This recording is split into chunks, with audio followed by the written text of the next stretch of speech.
Hello, നമുക്കിന്നൊരു 4 മണി പലഹാരം തയ്യാറാക്കിയാലോ. ചക്കക്കുരു കൊണ്ടുള്ള ഒരു സ്നാക്സാണ് തയ്യാറാക്കുന്നത്.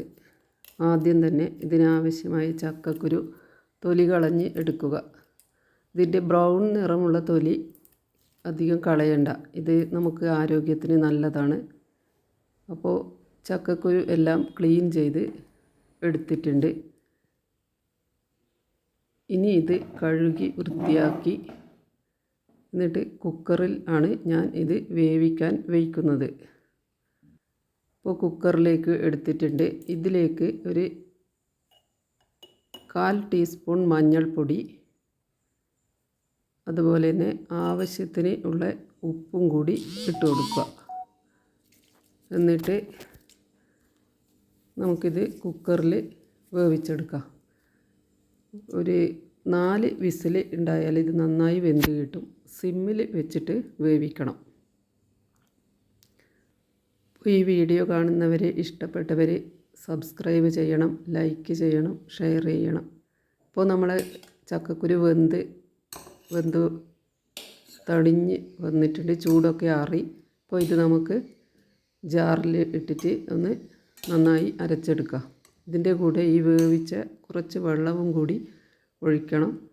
എന്നിട്ട് അതിലേക്ക് കുറച്ച് ഇഞ്ചിയും ഒരു 4 അല്ലി വെളുത്തുള്ളിയും കൂടി ഇട്ട് കൊടുക്കുക. അപ്പോൾ അത് നല്ല സ്മൂത്തായി അരച്ചെടുക്കുക.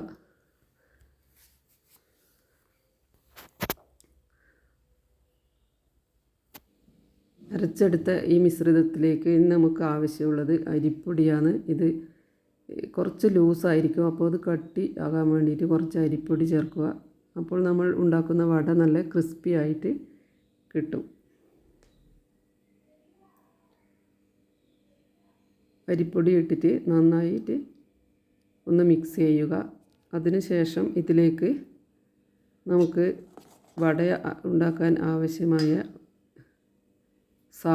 ഒരു സവാളയും ഒരു 2 കഷ്ണം ഇഞ്ചിയും, അതുപോലെ 2 പച്ചമുളക്, കുറച്ച് കറിവേപ്പില ഇവ അരിഞ്ഞത് ഇതിലേക്ക് ഇട്ടിട്ട് നന്നായി കൈ കൊണ്ട് കുഴച്ച് കൊടുക്കുക.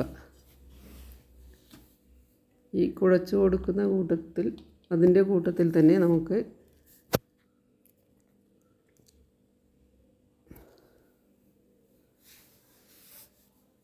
ഒരു 1/4 ടീസ്പൂൺ കുരുമുളക് പൊടി ചേർത്ത് കൊടുക്കണം.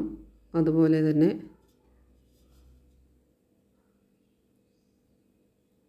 അര ടീസ്പൂൺ മുളക് പൊടി കൂടി ചേർത്ത് കൊടുത്ത് നന്നായി കൈ കൊണ്ട് കുഴക്കുക. കൈക്ക് ഒട്ടിപ്പിടിക്കാതിരിക്കാൻ വേണ്ടി കുറച്ച് വെളിച്ചെണ്ണയും കൂടി നമ്മൾ കൈക്ക് ആക്കിയതിന് ശേഷം വേണം കുഴച്ചെടുക്കാൻ വേണ്ടിയിട്ട്.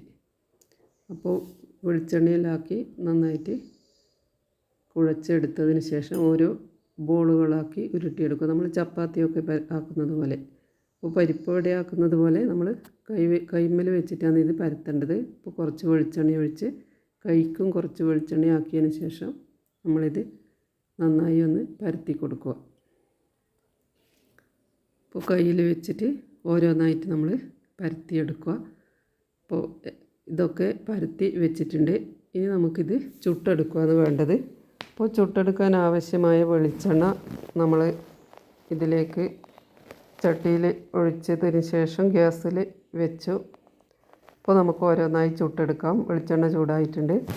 അപ്പോൾ ഇട്ടതിന് ശേഷം കുറച്ച് സിമ്മിൽ വെച്ചതിന് ശേഷം വേവിക്കുക. അപ്പോൾ ഒരു ഭാഗം ആയാൽ മറ്റേ ഭാഗവും തിരിച്ച് ഇട്ട് കൊടുക്കുക. ഒരു ബ്രൗൺ കളറാകുന്നത് വരെ നമ്മൾ വെക്കുക. അപ്പോൾ ബ്രൗൺ കളറായതിന് ശേഷം കോരിയെടുത്ത് നമുക്ക് പ്ലേറ്റിലേക്ക് മാറ്റി വെക്കാവുന്നതാണ്. ഇതുപോലെ എല്ലാ ഇതും ചുട്ടെടുത്തിട്ടുണ്ട്, റെഡിയായി വന്നിട്ടുണ്ട്.